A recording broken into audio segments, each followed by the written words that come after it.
ایک بڑا معصومانہ سا سوال ہے آپ سے کہ ایک یہ ویسے بچے کو ہی پتہ ہے، لیکن چلیں آپ بھی بتا دیں کہ دنیا کا امن تار کرنے میں اگر ہم بات کریں کہ کون ایک ملک بتائیں وہ کون ہے اس کا نام، تو دیکھیں جی وہ تو بالکل آپ نے درست کہا کہ بچے کو پتہ ہے، ہم کیا ہی بتائیں، تو ظاہر وہ اسرائیل ہی ہے۔ آپ دیکھیں کہ یہ والی جنگ کا ذکر ہو، اس سے پہلے ظاہر جو فلسطین پر جو کچھ ہو رہا ہے، اچھا چلے وہاں اپنے ان کی زندگی تو ہر لحاظ سے اجیرن کر دی، لیکن جو ان کی مدد کو پہنچ رہے ہیں، جو دنیا بھر سے اتنے ایفرٹس کے بعد ہم دیکھتے ہیں کہ بڑا پرومیننٹ رول ہوتا ہے کچھ ان کو لوگوں مدد بھی نہیں کرنے، ان کو مدد بھی نہیں کرنے، یعنی کہ اتنی یہ تو کوئی انسانیت ہی نہیں ہے نا، یہ تو کہتے ہیں نا کہ جنیوا کنونشن کی بھی خلاف ورزی ہے ہر لحاظ سے۔ میں پھر ریپیٹ کر رہی ہوں، جو ظاہر اس چیز کو آئی آر کے لینس سے دیکھتے ہیں، ہر لحاظ سے کوئی گلوبل وارفیئر کے سیناریو میں قابل قبول نہیں ہے۔ ہم ذکر کریں جی گلوبل سموتھ سلاٹلا پر جو اسرائیلی حملہ کیا گیا، اس حوالے سے 11 ممالک کا مشترکہ مذمتی بیان، یعنی کہ 11 ممالک نے اسے کنڈیم کیا ہے کہ یہ غلط ہے۔ چلیں جی ذرا میں کوئکلی بتا دوں،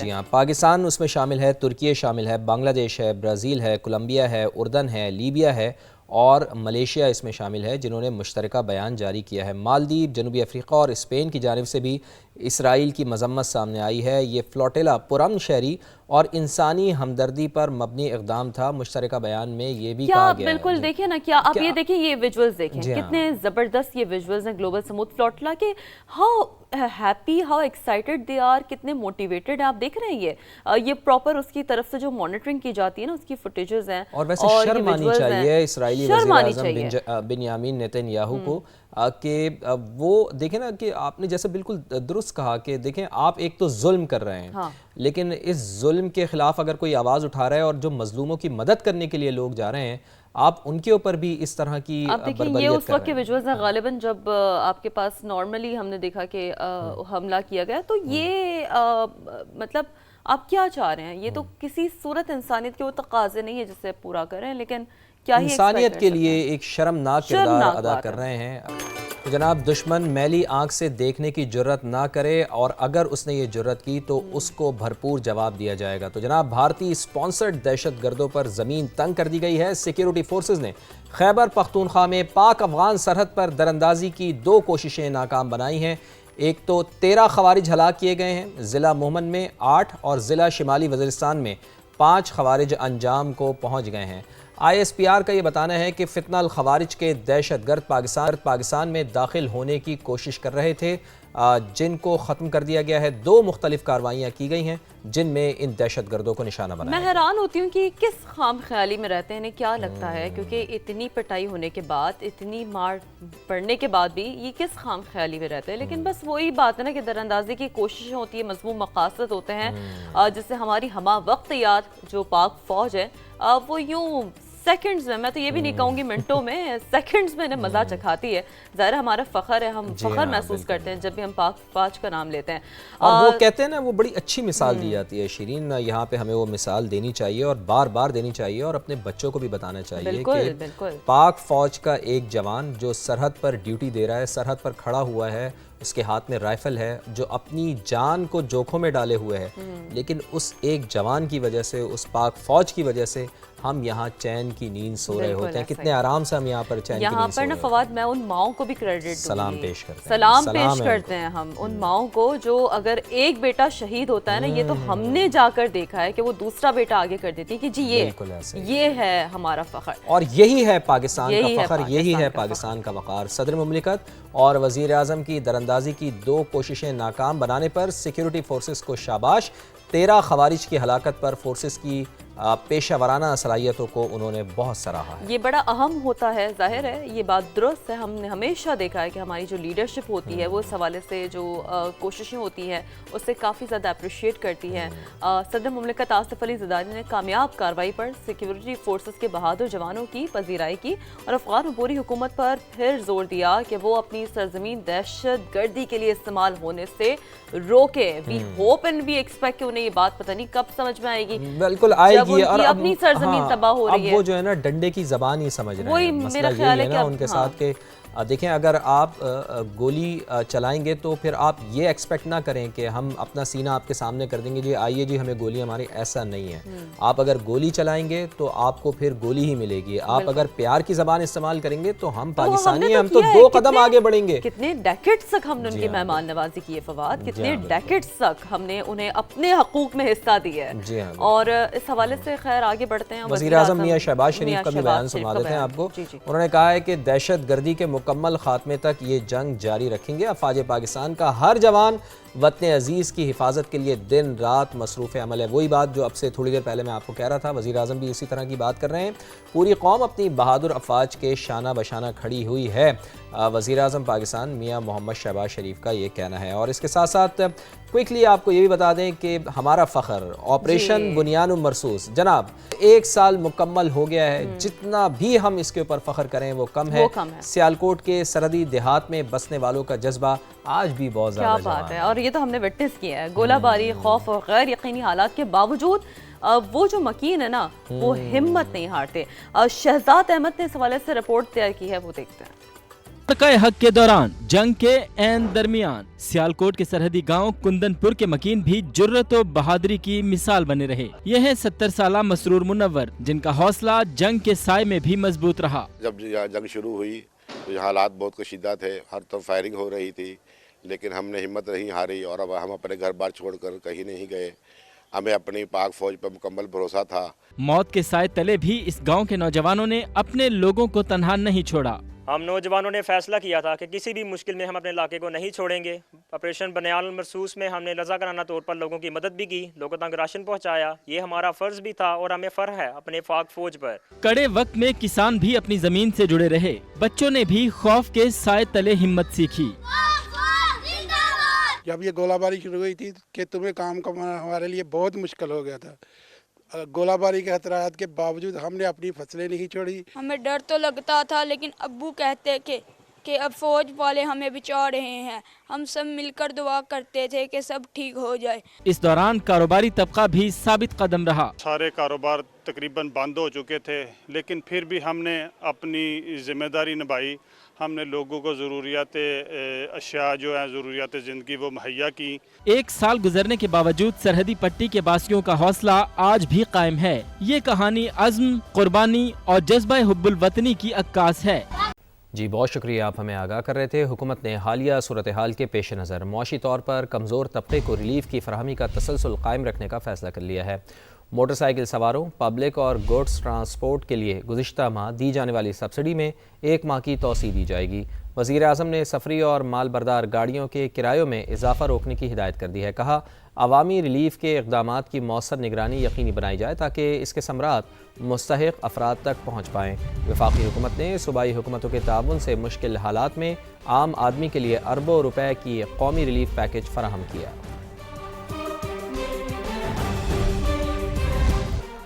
پیٹرولیم مصنوعات کی قیمتوں میں اضافہ ہوتے ہی ٹرانسپورٹرز نے کرائے بڑھا دیے ہیں. پاکستان گوڈز ٹرانسپورٹ الائنس نے کرایوں میں 5% اضافے کا اعلان کر دیا ہے.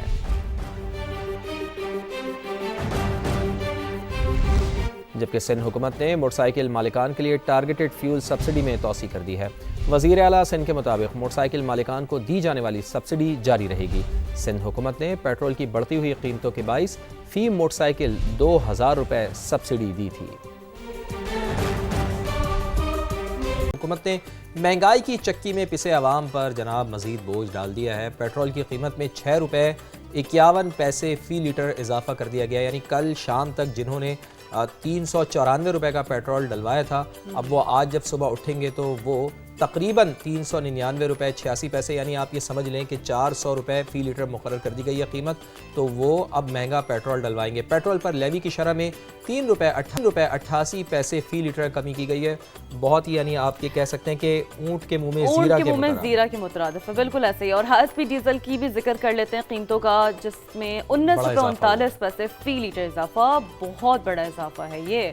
اور نئی قیمت 399 روپے 86 پیسے فی لیٹر ہو گئی ہے. برابر ہی ہے، یعنی آلموسٹ. اور حکومت نے ڈیزل پر پیٹرولیم لیوی میں اضافہ کیا ہے. فی لیٹر 88 روپے 69 پیسے فی جو ہے وہ اس حوالے سے جو لیوی اضافہ عائد کیا کی گیا ہے گئی لیوی عائد کر دی گئی ہے. اچھا یہی مطالبہ ہے نا عوام کا، یہی مطالبہ ہے کہ جناب کہ اس وقت اگر آپ لیوی میں ہمیں سپورٹ نہیں کریں گے، لیوی کو کم نہیں کریں گے تو جناب پھر کس وقت کریں گے؟ لیکن حکومت یہ کہتی ہے کہ جناب ہمیں آئی ایم ایف کی جانب سے اجازت ہی نہیں ہے تو ہم لیوی کو کیسے کم کرتے ہیں. اچھا تھوڑی سی لیوی کم کی تھی کچھ عرصے کے لیے، لیکن آئی ایم ایف کی جانب سے کہا گیا کہ نہیں جناب ایسے نہیں چلے گا. بس وہ اب کیا ہی کہہ سکتے ہیں، یہ معاملات حالات تو ہے. لیکن جی ایران امریکہ جنگ کے کیا معاملات اور حالات ہیں اور اس سے امپیکٹ کتنا ہے، وہ یہ ہے کہ پاکستان میں گیس کا بحران اب شدت اختیار کر گیا ہے. وزارت پیٹرولیم نے ملک بھر میں نئے گیس کنیکشنز پر پابندی لگا دی ہے. ایز ارلیئر جیسا فواد نے بھی بات کی ہے اس حوالے سے کہ ظاہر ہے اب آپ لوگوں کے پاس چونکہ بیک اپ سورس کم ہے تو جتنے اگر نئے گیس کنیکشنز ہوں گے تو اس کا امپیکٹ تو پڑے گا. آپ کے پاس تو پیچھے سپلائی نہیں ہے، وہ کیسے آپ اسے مینیج کریں گے؟ اور گھریلو اور کمرشل صارفین دونوں پر اس کا اطلاق ہوگا، نو ایگزمپشن. حکام کے مطابق 2 ہفتے بعد صورتحال اگر بہتر ہوئی تو دوبارہ درخواستیں جمع کریں گے اور اس کے بعد دیکھیں یہ سچویشن کہاں پہنچتی ہے. جی ہاں، اگر آبنائے ہرمز نہ کھلی تو مستقل پابندی کا اس پر فیصلہ بھی کیا جا سکتا ہے. اور ذرائع کا ہمیں یہ بتانا ہے کہ نئے گیس کنیکشنز RLNG کے دیے جا رہے تھے جو کہ پرانے کنیکشن سے 4 گنا مہنگا ہے. وہی بات آ گئی نا جناب کہ RLNG کا یہ کنیکشن ہے تو مہنگا بہت ہے، ظاہر ہے آپ کا امپورٹ بل بڑھتا ہے. تو اس سلسلے میں حکومت کو کوئی پالیسی وضع کرنی چاہیے. نئے کنیکشن ترجیحی بنیادوں پر جمع کرائی گئی درخواستوں پر دیے گئے تھے تو حکومت کی جانب سے یہ فیصلہ ہوا ہے کہ اب کوئی بھی نئے گیس کنیکشنز نہیں دیے جائیں گے. پیٹرولیم مصنوعات مہنگی ہو گئی ہیں، گیس کی شدید کمی، ملک کی معیشت شدید دباؤ میں ہے، مہنگائی کا طوفان ہے. لیکن آئی ایم ایف جیسے اداروں کا اعتماد ناظرین پتہ نہیں کیا بات ہے کہ بہت زیادہ بڑھ رہا ہے. اس ساری صورتحال پر بات کرنے کے لیے ہمارے ساتھ موجود ہیں سابق وزیر خزانہ ڈاکٹر سلمان شاہ صاحب. بہت شکریہ ڈاکٹر صاحب وقت دینے کے لیے. Very good morning. اور صبح صبح اتنی ویسے تو جو خبریں ہیں پیٹرولیم مصنوعات کی قیمتیں بڑھ گئی ہیں، گیس بحران شدید ہے اور اتنی ساری چیزیں ہوتی ہیں کہ ظاہر ہے تھوڑا سا بندہ بہت کم ہی پازیٹیولی چیزوں کو کمیونیکیٹ کر پاتا ہے. لیکن اگر یہ پازیٹیو صورتحال ہو کہ چلیں آئی ایم ایف جیسے اداروں کا اگر اعتماد بڑھ رہا ہے تو ظاہر ہے اوور آل معیشت پر بھی اس کا امپیکٹ پڑتا ہے. آپ کی لون کے حوالے سے جو چیزیں ہیں وہ ایز آؤٹ ہوتی ہیں، آپ تھوڑا سا سوال سے بہتر انالیسس ڈیولپ کر سکیں گے. شاہ صاحب تو کہیے گا سر کہ پاکستان کی موجودہ معاشی صورتحال کو آپ کیسے دیکھتے ہیں اگر ہم ایک بنیادی طور پر سوال یہ آپ کی طرف تھرو کریں؟ پاکستان کی اکانومی جو ہے اس وقت بڑے شدید کرائسس میں ہے، کیونکہ ایک تو اس کا اپنے اندرونی مسائل خاصے ہیں اور دوسرا ایران امریکہ جنگ کے جو اثرات ہیں وہ بھی اس کے اوپر امپیکٹ کرنا شروع ہو گئے ہیں. سو پاکستان کی اکانومی جو ہے پہلے ہی تقریباً انٹینسو کیئر یونٹ میں تھی، تو اب اس کو ایکسٹرنل شاکس پڑ رہے ہیں. رینٹ کی قیمت $120 کے قریب پہنچ چکی ہے جو پاکستان بالکل افورڈ نہیں کر سکتا، اور اس کی وجہ سے پاکستان میں ایک انرجی کرائسس جو پہلے سے ایگزسٹ کرتا تھا وہ اور انٹینسیفائی ہو گیا، اور آپ کی جو سپلائی چینس ہیں اکانومی کی وہ خراب ہو رہی ہیں. اس کے ساتھ ساتھ ایکسپورٹس کے اوپر بھی بڑے کویسچن مارک ہیں، اور ریجن میں جتنی اس وقت انسرٹنٹی ہے اس میں پاکستان کے اوپر اکنامک امپیکٹ اس کا خاصا نیگیٹو ہے. سلمان شاہ صاحب جیسا کہ آپ فرما رہے ہیں اس وقت شاکس لگ رہے ہیں اور اس کے ساتھ ساتھ ایکسپورٹ بھی ہماری ایک سوالیہ نشان ہے، تو کیا ایکسپورٹ کو معیشت کا آپ سمجھتے ہیں کہ مرکزی ستون بنایا جا سکتا ہے؟ کیا ایسے اقدامات کیے جائیں جس سے ہماری ملکی معیشت بڑھے؟ ظاہر ہے اگر ملکی معیشت بڑھے گی تو اس سے ہمارے جو زر مبادلہ ہے باہر سے وہ آئے گا اور پھر ہمارے لوگوں کو روزگار بھی فراہم ہو سکتا ہے. تو کیا ایسے اقدامات اٹھانے چاہیے کہ معیشت کو مرکزی ستون بنایا جائے، معیشت کا مرکزی ستون بنایا جائے ایکسپورٹ کو؟ پاکستان کی اکانومی جو اگر اس جنگ کے علاوہ بھی دیکھیں تو بڑی ایک جسے اکانومسٹ کہتے ہیں انورڈ لکنگ اکانومی ہے. یعنی کہ یہ اکانومی جو ہے اس میں ایکسپورٹس جو ہیں وہ پاسبل نہیں ہے، کیونکہ جو اسٹرکچر ہے اکنامک اسٹرکچر اور اکنامک پالیسیز جو ہیں اس نے ایک قسم کے انسینٹیو کریٹ کیے ہوئے ہیں کہ آپ ایکسپورٹ کی بجائے ڈومیسٹک جو ڈیمانڈ ہے اس کے اوپر انویسٹمنٹ بھی کریں، اور اس کو پورا کرنے کے لیے آپ کی کمپنیاں اور آپ کا زراعت جو ہے اور ایون دا سروسز وہ بھی ڈومیسٹک مارکیٹ کے لیے ہیں. سو تقریباً ہماری 100% کے قریب جو اکانومی ہے وہ پاکستان کے اندر ہی اپنی ڈیمانڈ پوری کرتا ہے. صحیح. اچھا یہ تو ٹھیک ہے شاہ صاحب، یہ بڑی آپ نے اہم بات کی ہے، لیکن ہم جاننا چاہیں گے ساختی مسائل جیسے کہ ٹیکس نیٹ کی کمی اور اشرافیہ کی مراعات کو ختم کرنے کے لیے حکومت کو فوری طور پر آپ کیا سمجھتے ہیں اقدامات کرنے چاہیے؟ آئی تھنک کہ ایک تو جو بڑا چیز کرنے کی ضرورت ہے کہ یہ ڈائریکشن چینج کرنے کی ضرورت ہے کہ ہمیں انسینٹیو سارے چینج کرنے ہیں تاکہ پاکستان میں آپ آؤٹ ورڈ لکنگ اکانومی کی طرف جائیں. انویسٹمنٹس جو ہے اس کو فروغ دیں جو کہ اس وقت بالکل بیک برنر پہ ہے، اور حکومت کا IMF پروگرام کے تحت سب سے زیادہ فوکس ٹیکسوں کے اوپر ہے، اور ہمیں پتہ ہے کہ ٹیکس اگر آپ زیادہ کرتے جائیں گے تو انویسٹمنٹ اتنی ہی کم ہوتی جائے گی. اور آئی تھنک ہمیں یہ ڈائریکشن چینج کرنے کی ضرورت ہے کہ ٹیکس اورینٹیڈ اکنامک پالیسیز کے بجائے انویسٹمنٹ اورینٹیڈ اکنامک پالیسیز ہمیں اختیار کرنی پڑیں گی.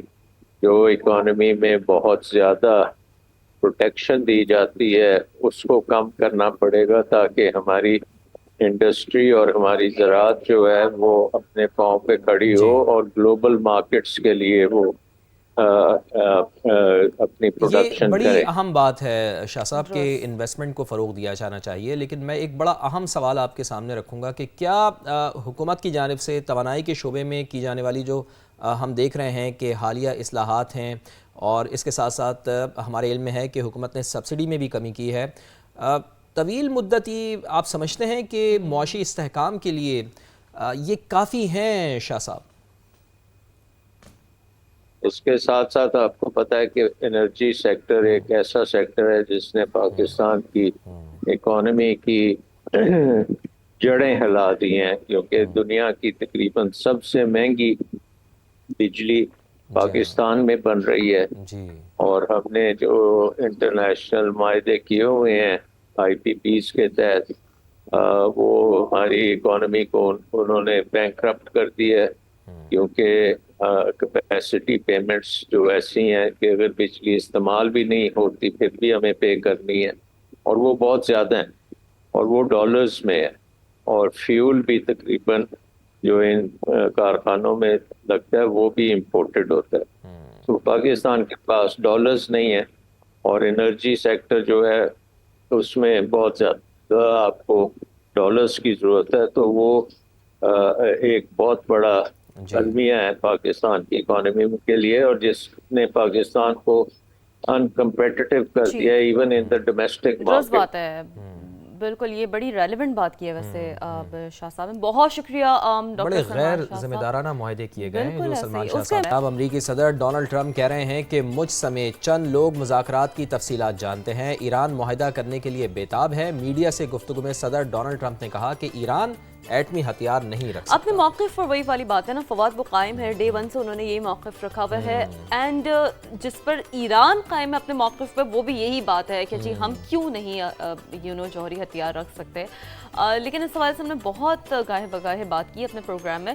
انہوں نے امریکی صدر ڈونلڈ ٹرمپ نے مزید کہا کہ تہران کی جوہری صلاحیت اور 90% میزائل فیکٹریاں تباہ کر دی ہیں، اور ایک بہت اچھا جسچر جو انہوں نے دیا ہے وہ انہوں نے یہ کہا ہے کہ ایران کے فیفا ورلڈ کپ کھیلنے پر کوئی اعتراض نہیں. اچھا اتنی ہی موٹیویٹڈ ٹیم ہمیں ایران کی بھی لگی تھی، کیونکہ اس سے پہلے ایران نے بھی یہی کہا تھا، ایران کی ٹیم نے ایران کی ٹیم نے نہیں ایک چھوٹی سی اس میں وہ ہے شیرین کی ایران کی ٹیم نے یہ کہا تھا کہ وہ امریکہ نہیں جائیں گے لیکن کہیں اور نیوٹرل وینیو پر کھیل لیں گے، لیکن وہ کھیلیں گے. انہوں نے بائیکاٹ نہیں کیا کہ نہیں، مطلب ایک اچھا جسچر. تو اسپورٹس مین اسپرٹ تو ہوتی یہی ہے کہ آپ نا سیاست کو کھیلوں کے میدان سے دور رکھیں. اور ابھی تھوڑا سا وقت ہے شیرین، ہم امید کرتے ہیں کہ اللہ نے چاہا تو انشاءاللہ یہ معاملات خوش اسلوبی سے طے پا جائیں، خوش اسلوبی سے حل ہو جائیں. وہ کہ پاکستان نے بڑا کردار اس میں ادا کیا ہے، ہم سب کے لیے یہ فخر اور ابھی کی بھی بات کر رہا ہے. ہے. دیکھیں جی. ہم بہت ساری چیزیں ہیں جو ابھی فواد ڈے بائی ڈے نہیں رپورٹ کر پا رہے ہوتے, لیکن صفاتی سطح پہ بیک ڈور ڈپلومیسی بہت کچھ ہو رہا ہوتا ہے. لیکن اگین امریکی صدر ڈونلڈ ٹرمپ نے کیا کہا